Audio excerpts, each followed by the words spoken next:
Welcome to the Recluse's Cookbook. I'm your host, Vinnie McHale. The Recluse's Cookbook is a monthly podcast where I, your humble recluse, engage in one-on-one conversations with persons of substance. People who may not get the column inches in the media, but their work or life's events are remarkable. It's a common story throughout the world that when the lockdowns came, many people's plans and dreams were triaged in favour of global safety. Venues were locked, gigs cancelled, holidays postponed, jobs lost, and businesses closed for good. Just over a year to the day since Ireland went into lockdown, the All-Ireland Metal Project was founded by Darragh O'Connor. Its sole aim is to produce a compilation album called Aiséirí, the Gaeilge for Resurrection.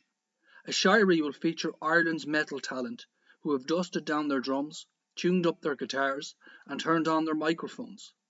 Since the initial call to musical arms, Darragh and his crew working behind the scenes have received over 30 tracks.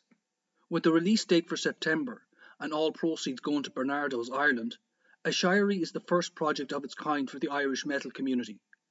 Darragh kindly came on the Recluse's Cookbook to tell us all about it. Ladies and gentlemen, without any further ado, I'll give you Darragh O'Connor from the All-Ireland Metal Project. What is the All-Ireland Metal Project and how did you get set up? The All-Ireland Metal Project is, first of all, thanks for having me on the show. I do appreciate it, Vinny. Thanks so much. No worries. It's a combination of a lot of things. When COVID-19 hit, it hit at a very weird time. If COVID-19 had hit about 3 or 4 years ago, it would have been a lot worse than it actually was or already is. And what I mean by that is, it's weird. Like, we're all at a point now where internet is good enough to be able to telecommute, been able to work from home, or even, all that kind of stuff. But not only that, like, there's enough speed to be able to upload things, pull data, download, all that kind of stuff. So with that in mind, I just want everyone to kind of have that in their mind. The All-Ireland Metal Project is a once-in-a-lifetime kind of thing. It's a once-in-a-generational kind of thing. And it's an experience that I didn't think I would be doing. I didn't think would be as successful as it is and could only happen now. It's the first time in history that a country has come together to make an album or even 3 albums now. Of this first run we now have 3 albums in the hopper. So that's what it is. It's the first time that a country, musicians from all over the country, north, south, east, west, have come together to make an album, to make it work, and it's never been done before. This kind of idea obviously comes from metal fans will know about Roadrunner United, which was a thing back in 2005 where the record label Roadrunner, metal record label in America, put together teams, and then they went off and wrote songs for the 20th anniversary. Now what's weird is I didn't think that had such a big impact on a lot of people, but people my age, a little bit younger, like, we grew up with that. We grew up with the Roadrunner bands, the Slipknots, the Soulfly, the Fear Factories, the Machine Heads, all that kind of stuff. And these are perhaps some of them are household names to people who don't even know metal, like Slipknot. Everyone knows what Slipknot is, And when there was always a kind of thing in my head where I'm like, I would love if we would do something like that, because Ireland's small. I know pretty much everybody in the metal scene in Dublin.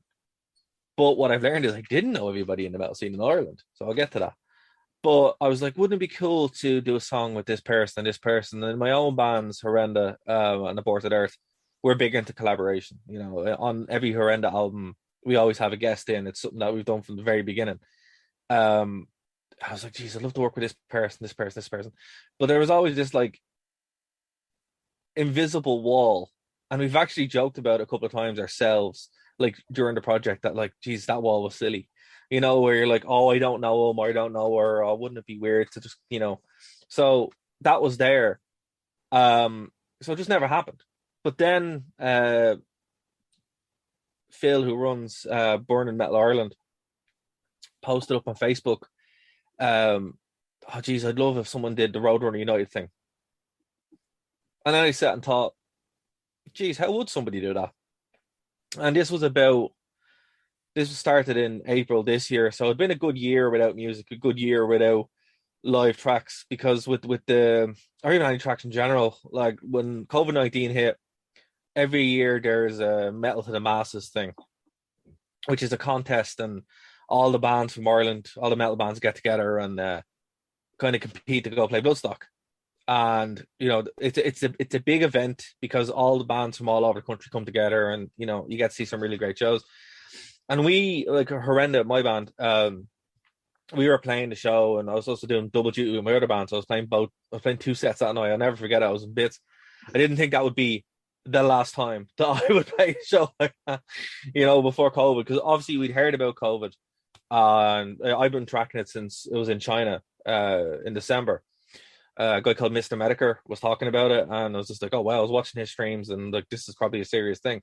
But of course, you don't really pay attention to it that much because you have your life, right? Yeah. So, and that's what politicians get paid for, but they didn't bother even caring about it. So I was like, all right, this COVID thing is bad, but sure, look, it is what it is. So my own band, we had a record label sorted. We were going to do a show with one of our favorite black metal bands in London. First time we're going to play London. Had the album released, and literally the day before we were going, lockdown. And that's not a unique story. There's loads of bands that similar things happen to. Stars were aligned, ready to go, bang, got taken away. So, a couple of people in the scene tried to, recoup, and like we released our album, released the music video, and we've done okay, to keep going, and we have a bunch of other things happening. But we just had those in the hopper. Other bands didn't. So for a lot of people, when the lockdown happened, that was it. Gone. No music, nothing for like a year.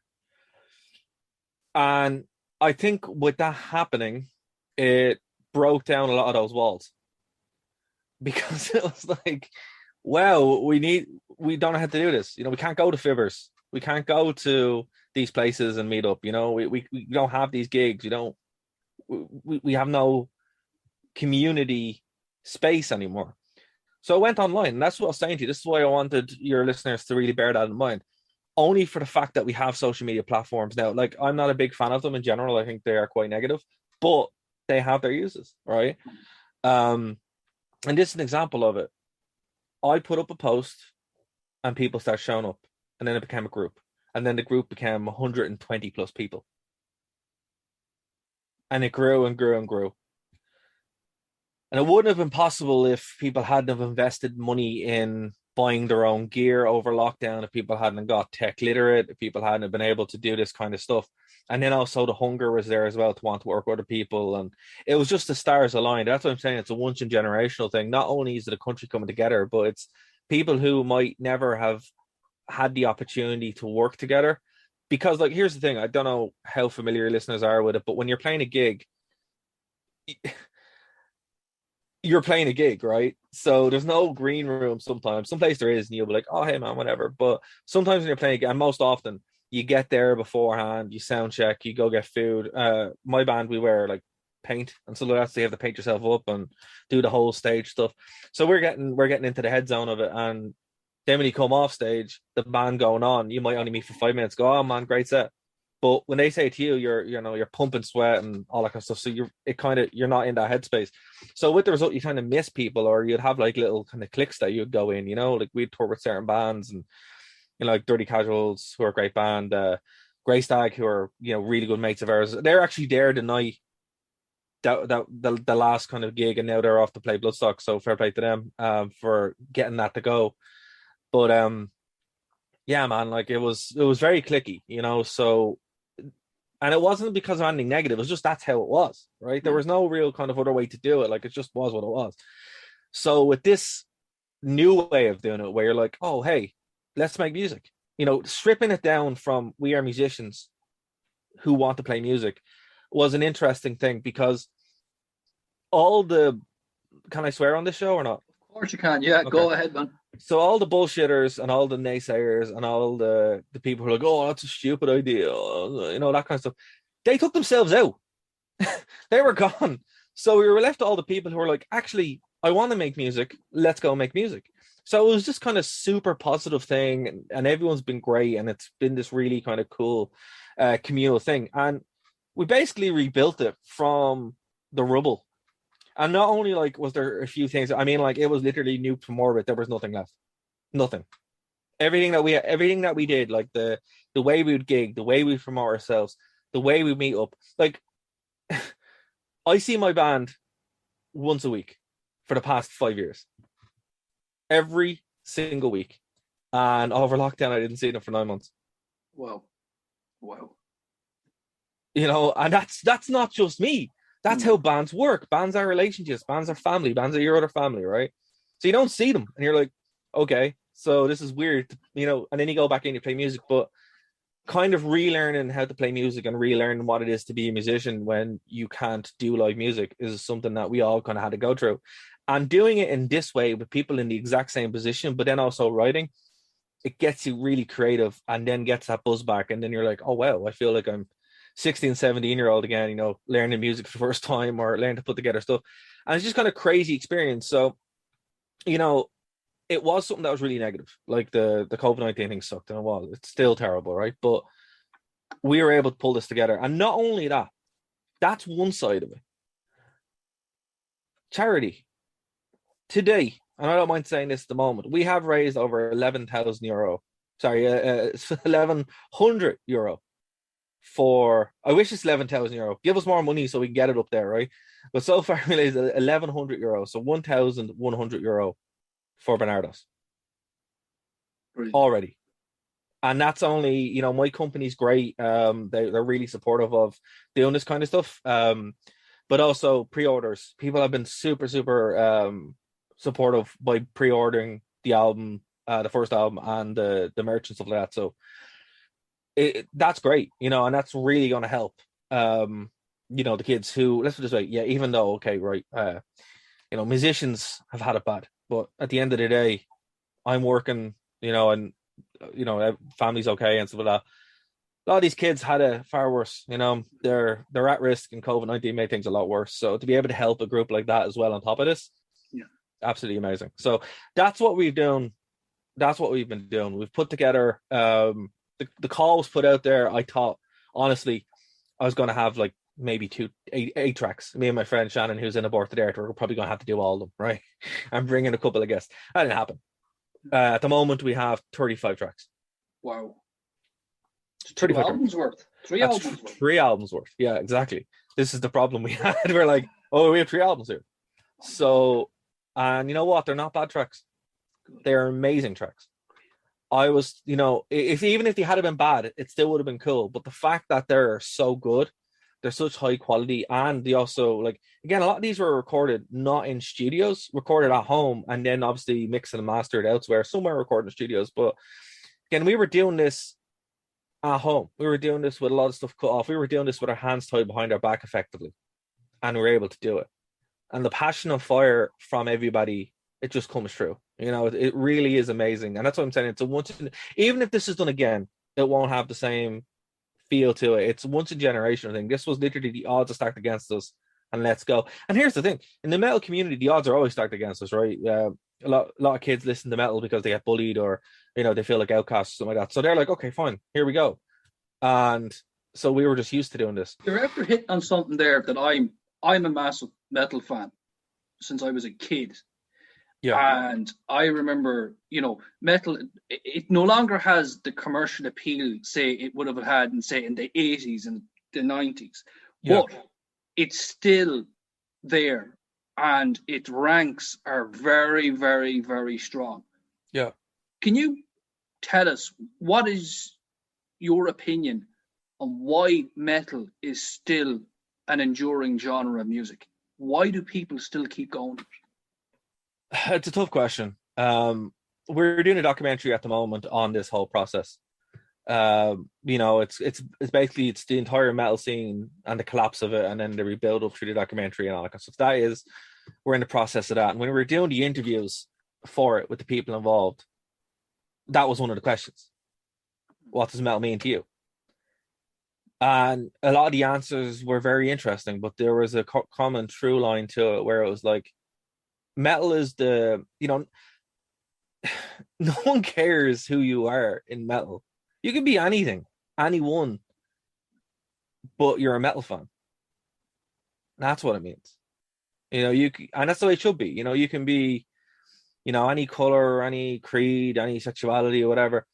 You're a metal fan, and then it's like, well, then you start getting, well, that oh, this band is better than that band or whatever, and that's where it comes from, right? It's complete equalizer, because a lot of people who are into metal were bullied or picked on or felt like they're outcasts, so they're not going to really do that kind of stuff to other people, because it's their own kind of group, their own tribe.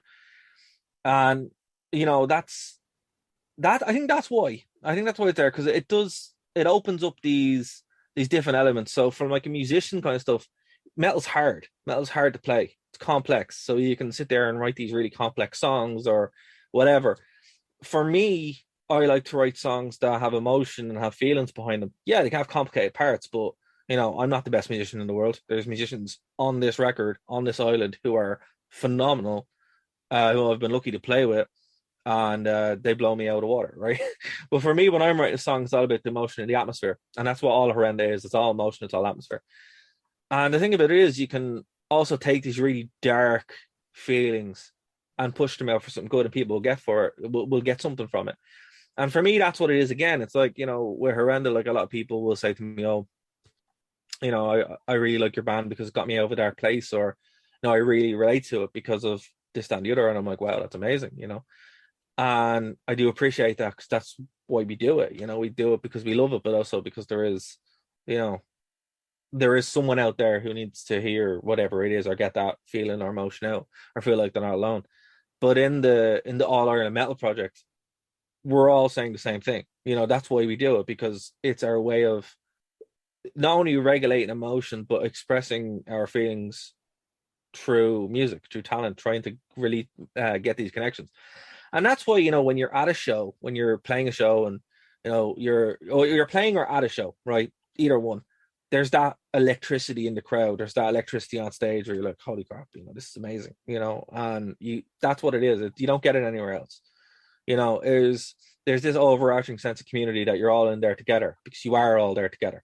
Some people do subdivide each other, and there's some gatekeeping. Hopefully we've gotten rid of that finally from the scene, but scenes are what they are. But overarching, that's what it is, and that's what stands true, and that's what's coming true, and that is exactly what happened. We were able to pull together as a community, get these songs out. Some of the songs are quite emotional, some of them are silly, and some of them are just amazing, but it is that kind of the wide spectrum of metal, and that's another reason why the metal isn't just one thing. It could be hundreds of different things, different genres. Even in black metal isn't just one thing. It could be operatic, it can be bombastic, it could be rough, it could be cold, it can be technical, and that's what it is. So that's why it's enduring, because it constantly evolves and grows with it. But it's also like so connected to human experience more than any other genre of music, except classical music. Classical music, pretty much the same thing, and just with distortion. Yeah, that's the same thing. It's the same kind of thing. It's tapping into that human emotion kind of stuff that you can just go to, and then it also attracts some really technical players as well. Sometimes, and we'll just be like, hey, let's just do this weird thing, and we'll go through it with theory, and then some people will be like, oh, you do this part and this part and this part. So it's also accessible. You don't need to have music theory to do it. You can just feel it out that way. The old Mozart way, where you can just hear it. You mentioned something there about gatekeeping. What is that? I've heard that mentioned before. Yeah, well, look, gatekeeping's in everything, right? Gatekeeping's no matter who you are, what scene you're in, or what it is. You could have a knitting circle, and there'd be the old people, there'd be the old starts there going, oh, why are you here? And in our scene specifically, in metal in general, there was that kind of thing. Oh, well, you're not a real metalhead because of whatever, or you're, that kind of stuff, which is antiquated and silly, because you shouldn't be doing that, in my opinion, because as I said to you, you're listening to metal because you were picked on, and now you're going to pick on other people. Ridiculous, because they don't like your specific kind of music. Okay, shouldn't you expand your experience and just understand, well, why do they like that sort of music, or why do they like this, that, and the other?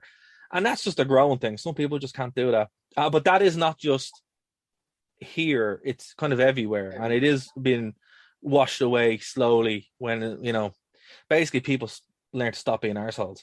You know, that's what it is. It's just an arseholey kind of thing. You know, So like what you're saying is there's people saying because you listen to such and such a band or you prefer such and such a genre, I don't like it. basically, yeah. But as I said, Oh, that could be extended out to a knitting circle. You know what I mean? yeah, It could be extended out to anything. And you know, it's a very human kind of thing, but it comes from more like a protectionist, where it's like, this is my thing. yeah, yeah, yeah. This is my thing. How dare you come near my thing? And what I've tried to do, and not only me, look, it's not me, it's everyone involved in this project, but it's been incredible. As I said, a lot of the very toxic people just weren't involved. It's amazing. They were too busy making fun of it. Um, where we're like, all right, we're just gonna do our own thing. And now it's fostered this whole new vibe where it's just like, oh hey, I have a song. Here you go. Oh cool, I'll play bass on that, I'll play guitar on that, oh drums, yeah. And that never happened before. Because the toxicity would be like, oh, aren't you stupid? Look at you there with your fucking demo. You know? Oh, yeah. It's like, how was that better? You know, Yeah. how was that better? Yeah. But it was what it was. And as I said, it's not just a thing that would happen in Ireland or in metal scene specifically. It could literally be in anything. And it's very antiquated, but you still see it. You know, I'm a comic book fan. You see that in comics a lot. You see it in games and all that kind of stuff. But, you know, thankfully, I think, oh, football, yeah, in everything, man. You know, it's everything. Humans are like that. And I think by shifting the paradigm to something new, you can get rid of it and kind of redefine, well, hey, the way I see it is if you don't bring in new people, you're never the scene won't regenerate, right? Like a couple of years ago, there was an article written by Darragh from Ubiquitous Promotions, who's a independent record label here in Ireland, and it was like, oh, the death of the Irish metal scene, right? And he was right; he was spot on. And it comes and goes in waves. And thinking back at it, it's like, well, why did it die? Well, it's because it wasn't being fostered. You know, at the end of the day, I'm 30-ish, early 30th, and you know, eventually I'm going to be considered old, right? If no one comes up and plays songs who are like early 20s, there won't be a scene in about 5 to 10 years, right? There won't be. So, you know, it's better to have this kind of regeneration kind of thing where people are willing to work with folks. And that's what I wanted to do with this, because at the end of the day, like, you know, metal's been a huge part of my life since I was 13. Why would I not want to give back to it? And it turns out everybody else wants to give back to it too. And that's what happened. Now, you said there, you know, you've been into metal since you've been 13. How did you get into metal? Because I would have been around the same age. Yeah. I've got a couple of years on you. Right. How what was it? What was the songs? What were the bands? Who was it? Oh, well, what I was, you know, around the 2000s, I was a big wrestling fan. Always a big wrestling fan in my life. And around that, they're linked. They used to be. They used to be, not anymore now. But with AEW, obviously, they're kind of going back to it. But if you remember, you know, 1999, 2000, there was a lot of metal there. There was, like, you know, Fear Factory, System of a Down, and all that kind of stuff. We're just playing, and Limp Bizkit and all that kind of stuff. So, you know, it was more metal kind of hit into the mainstream a lot more than it has since. Like, it just kind of, after 2003, it just kind of disappeared off into its own kind of thing. And I remember just, like, a lot of that time, you have your gateway bands, and you still do. And this is why gatekeeping is a load of bollocks, because everyone has gateway bands that they get into, right? Yeah. Everyone has it. And I'm like, oh, I'm sorry they don't listen to this really obscure band when you're just getting into metal, because you know about it. You know what I mean? So that's why gatekeeping is a load of bullshit. Anyway, sorry. But yeah, so for me, it was like Limp Bizkit, less so Linkin Park, but one or two Linkin Park songs. Korn were huge.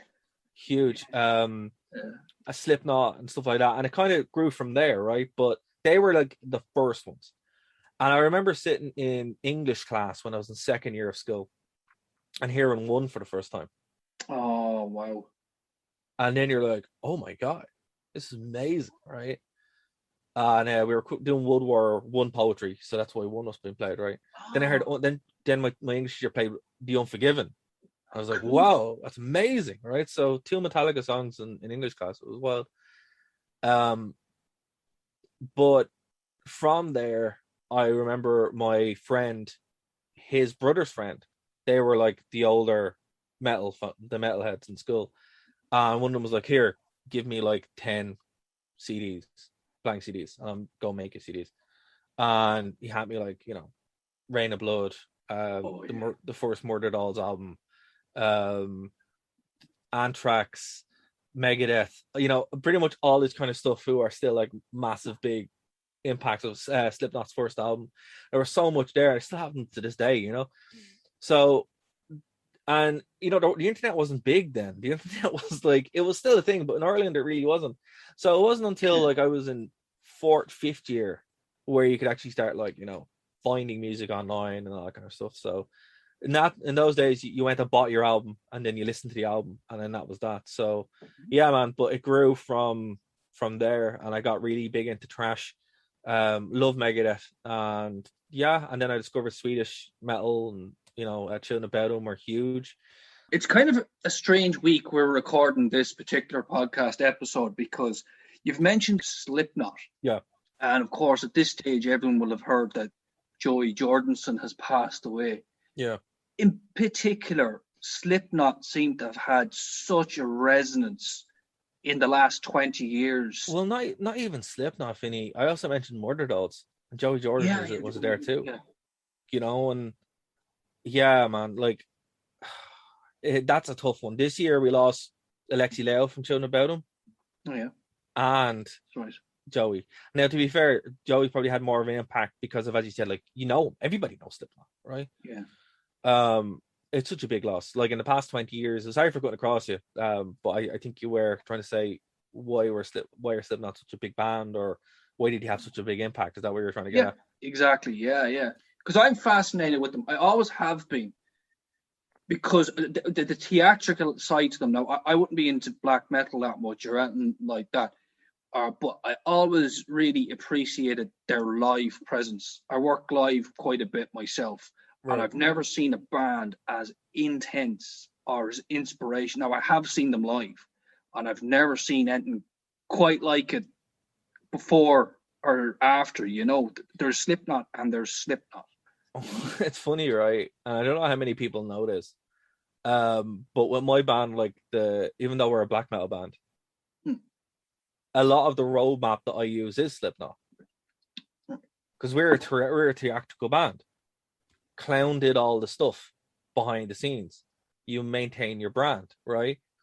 So whenever I say to the lads, be like, hey, this, a lot of it's just stealing from what Slipknot would do back in the thing, because it works, right? And it's the way to kind of keep everything together and keep it all unique and all that kind of stuff.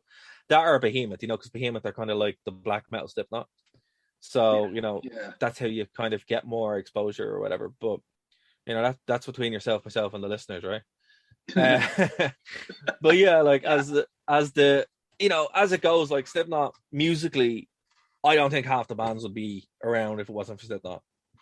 I know a lot of people in the Irish metal project devastated when this happened. Like one of the lads is like, this is worse than losing a family member. Yeah. And it's like, it's a weird thing to say, but it's also, it makes perfect sense because you have such a connection. Like a lot of people had a connection with Joey specifically, just because he was just so cool, even in the Roadrunner United project, which is what was a huge inspiration for this. He was one of the team leaders. Yeah. Right. Yeah. And it's just like, oh fuck, man. Like trying to finish this with that loom, like the week just gone was the last big push. And 3 days before, when we're trying to get tracks finished, this like punched it in the gut, So we're like, no, we need to keep going. We need to just finish this, and we can grieve when we need to, but we just need to keep going. And we thought that was a much more fitting tribute to Joey. And I know some of the lads did a show with Carl King on the King Walls Court podcast about Joey, so check that out if you haven't. I saw it. Yeah, it's very good. And yeah, like Carl's the best. but the lads really really poured their heart out. So if your listeners are interested in that, you kind of get it. You get a taste of what it was like for all of us there, and it's man, like, look, if, as I said, if it wasn't for Slipknot, a lot of bands wouldn't have been around today, like actual bands, not only in Ireland but in the world. But also a lot of metalheads wouldn't be into metal if it wasn't for, because like you say, you're not on the black metal, but I bet you like Iowa. Yes, yeah. That's pure black metal. Yeah. Well, I would have had a couple of Cradle of Filth albums. I always enjoyed them as well. Yeah, actually. Cradle of Filth are great. Yeah, Cradle of Filth are great. But that's what I mean. Like, Joey's stuff was so omnipresent where he could just be amazing with wherever he did. But Slipknot specifically are important because they combined all these elements.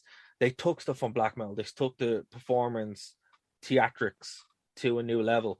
And for me, look, I've been doing live music long enough that I hate just playing on stage, as yourself, as me, and then you walk off and you go to the pub and you're like, oh, it was great. No, when you have the stage persona or the paint or the the sound effects and all, because it adds to it, and people are like, whoa, what the fuck, it's like, and that's what you need. Like, it's like our singer will run out and grab people and really get involved. People are like, oh my god, this is scary, and it's like it adds that new level to it, and it's because you see what Slipknot done.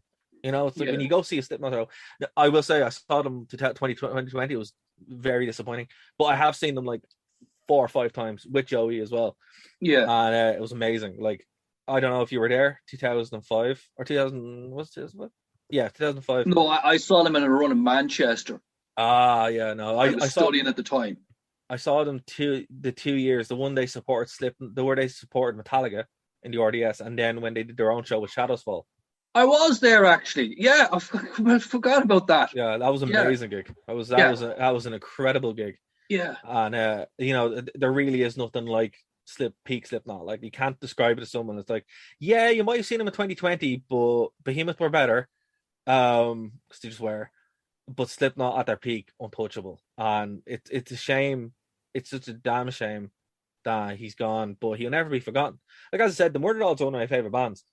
And even Scar the Martyr, which is a side project, as well. They're really like, and it's funny, I love side projects. Like, it actually feeds directly into Aiséirí. It basically is a big side project, and it's because of 3 people: Jason Newsted, Joey Jordison, and Tom DeLonge. Right? Yeah. They're the 3 side project guys, all right. Yeah, no, they are, and they're the 3 people who I would look up to most with this kind of stuff. Tom DeLonge is one of my biggest influences in general, and the fact that he's just side projects are the way. It's like, yeah, they are. And Joey Jordison did it in the metal. It's like, oh man, it's great. You got to work with everybody, because at the end of the day, like, you're a musician. You play music. That's the way you do it, right? And to work with all these great people, you learn stuff. Now, what I would say is, don't join like 6 bands who are touring. That's a bad idea. Can you tell us who's working with you behind the scenes on Aiséirí? Oh man, look, I wouldn't have been able to get this off the ground without the lads. Like, fair play to Tony Cabry from Resisted Nation. He tried to actually get this off the ground last year with Rift City, and it just didn't happen because people just weren't there. As I said to you, I got this at the right time. I got this when people were ready for it. Yeah. They weren't ready for it to start the lockdown, because they're like, oh no, things will come back to normal. Fucking didn't. It wasn't there yet. So he's been huge. He does all the social media stuff. That guy is, oh man, just absolute inspiration when he comes to doing the social media, pushing this through, getting stuff over the line. And he's a hell of a singer too. Absolute legend. Carl King is one of my best friends. Professionally and personally, I couldn't have done this without him. And same with Shannon Bowman from Aborted Earth. Like, I had 3 panic attacks over the course of this. And I remember just freaking out in the shower going, what have I done? There's 120 people. What's this? This is madness. And then I rang Carl. I was like, this is a bad idea.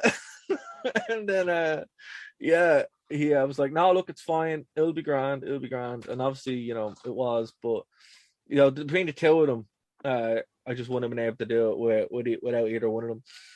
And then there's Lisa Harris, who's doing all the PR stuff. She's absolutely brilliant. She got a lot of sponsorship for us. Tom Woodlock from Zora. I didn't know Tom. I didn't know. I knew of Zora because I think we've done a couple of gigs, but I've never like met them. And this is what I mean. Like they've been around the scene for years, and I've been parallel to them, but I've never actually met them because I was afraid to go and talk to them. Right?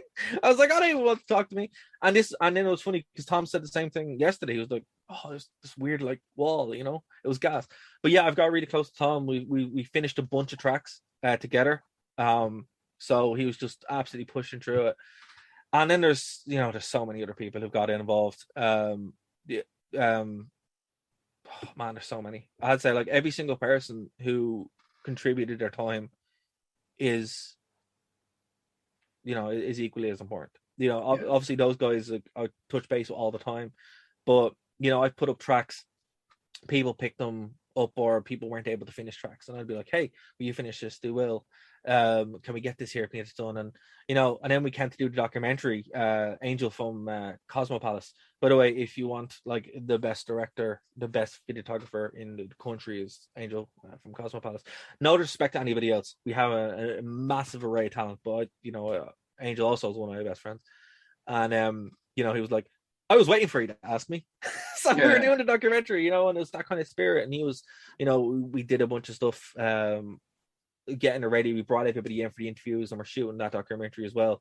Grand Social helped us out. So, man, like what's been amazing is this snowball started off small, and then it grew, and then it grew, and then it grew, and now it's a huge thing.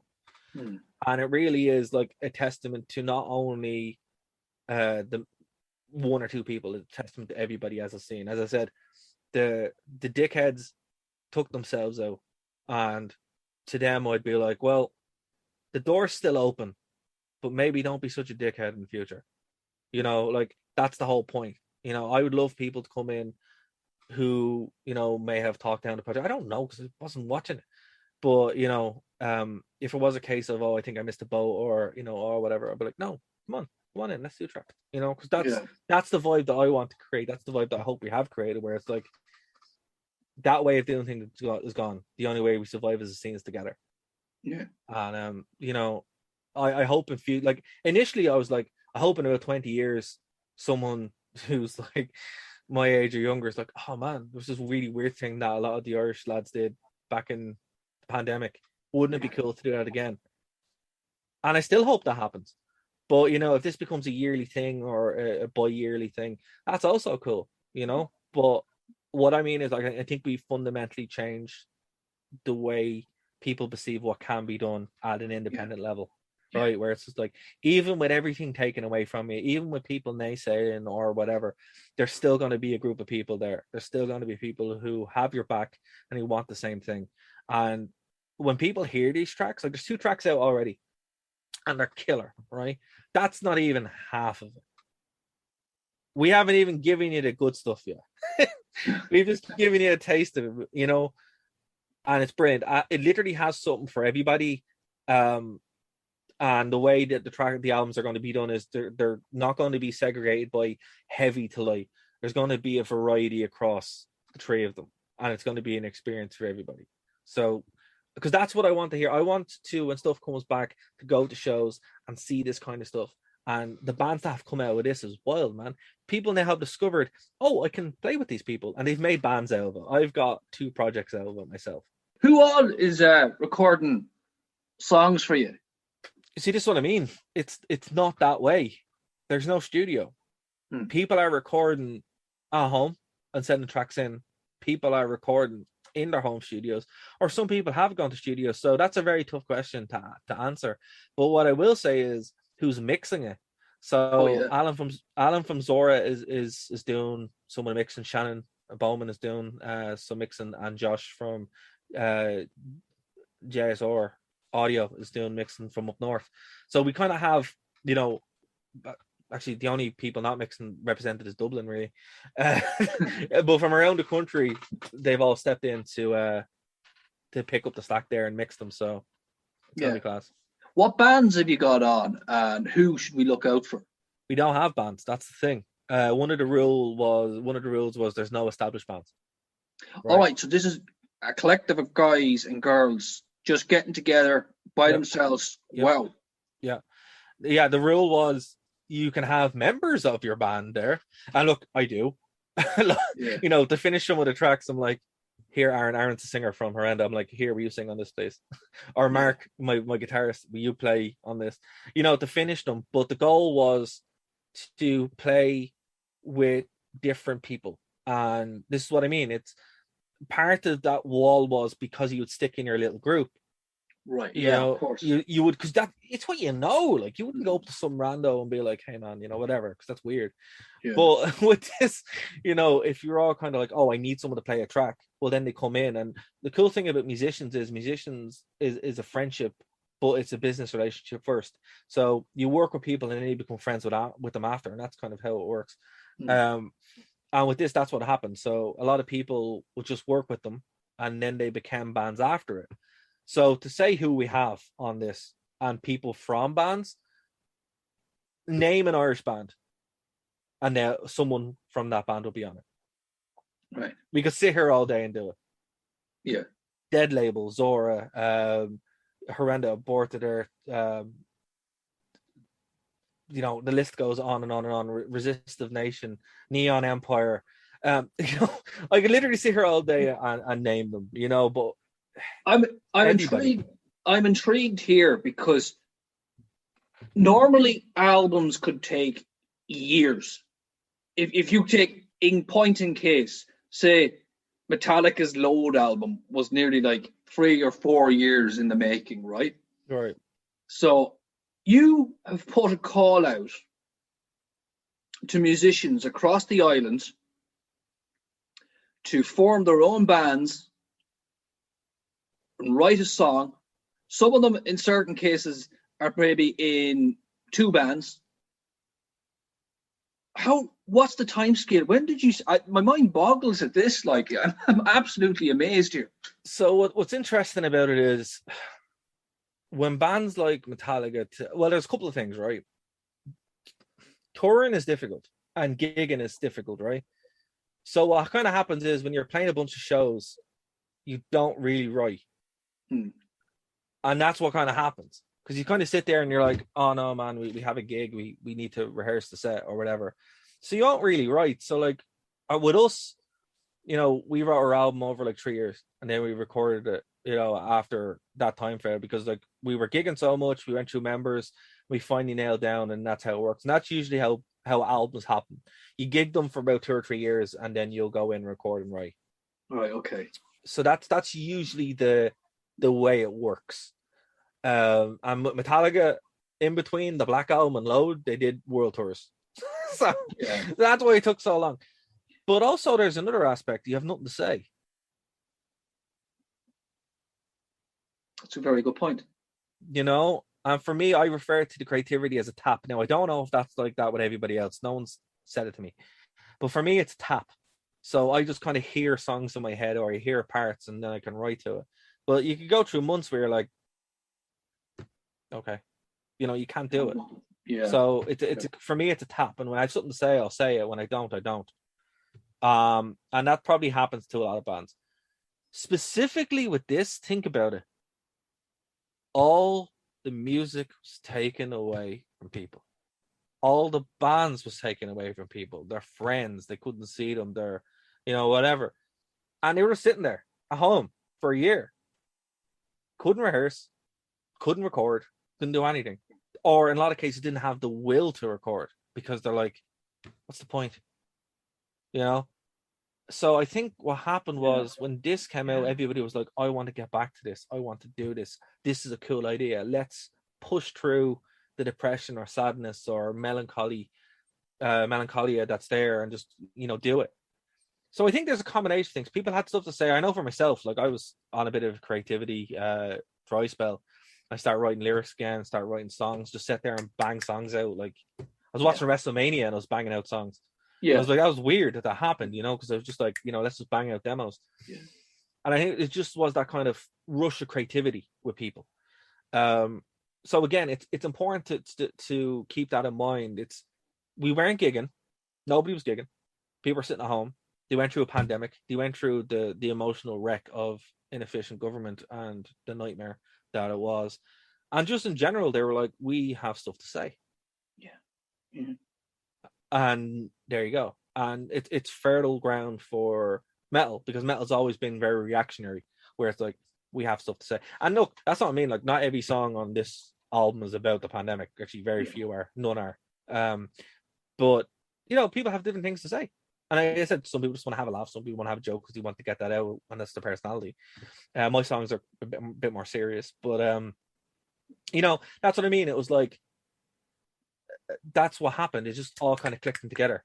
Where even some people were like, "Oh, I was going to use this for my band, but I want to use it for this," or that kind of thing. It's and that's why people had stuff to say. They had the drive to do it, and it all kind of clicked together. Now, when you're recording, it doesn't take you 3 years to record, because that's very, very expensive. Usually, when you're recording, you might do it over 2 weeks. So the actual recording process is quite limited, but the writing process can be quite long. Now, what was missing from that was the crack in the studio, where you go back and forward with, like, particularly with when you're doing guitar tracks with drummers, and you're just kind of like, oh, this part goes there or whatever, and you can't do that, so you're kind of going back and forward. So that was a weird kind of process that we had to kind of learn. But in some cases, some of the lads had demos from years. They're like, oh, I finally want to work on this. For myself, I'm like, oh, I have a couple of tracks, let's work on this. So you had songs kind of half written or that weren't there, and you'd finish them and make them sound better than ever. As I said, I was watching WrestleMania, working on some stuff, and I'm like, oh, actually, these would be really good for the project. And it's just kind of, that's what happened. As I said, that creativity tap got kicked on for everybody. Finally, I asked that question I want to ask all people who devote themselves to their craft. What makes you do it? Oh, geez. Why do painters paint? Right? Why, like, I don't do it for money, because you don't. If you want to make money in metal, you're not gonna. I do it because, for a bunch of reasons. One, I genuinely love playing music, but also I don't know how not to play music. As I said, there's only been 1 or 2 years where I haven't actually played music, and that was when I was living away.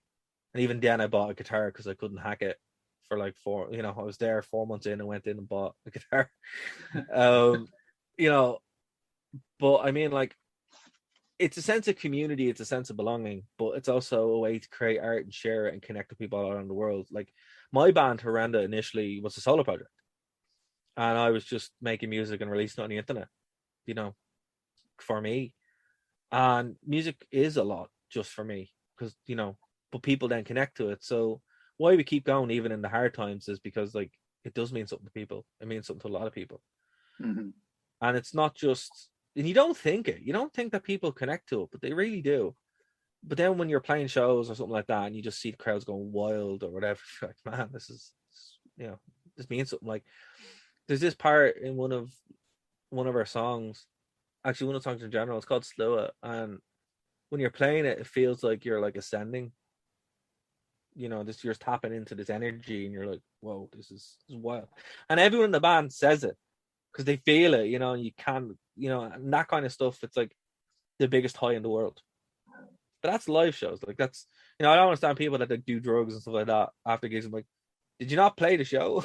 Did you not get that, like, absolute, rush, But as far as, like, releasing music and stuff like that, like, it's fun. Like, as I said, the lads in my band, in both my bands, are like my family. Like, we hang out, we travel, we play shows, and it's just like, it's that as well, and the creative side of it is just, I just hear songs, I just hear them, and then you got to get it out. You don't get it out, it builds up, so you just got to pump it out. And that's even if you, like, you just stick on the recorder on the Mac and just start playing, and you're like, right, there we go, it's done. It's filtering that stuff out. I said, when you have stuff to say, I'd rather say it than not say it. You can do it with your music and then be creative about it. So, yeah, and I think everyone does the same thing. We all have, there's a superficial element of playing shows, and shows are great, but playing music is way more than playing shows. It's about creating art and this connection and trying to connect with people. And that's what we try to do. And that concludes this episode of The Recluse's Cookbook. Thank you for listening.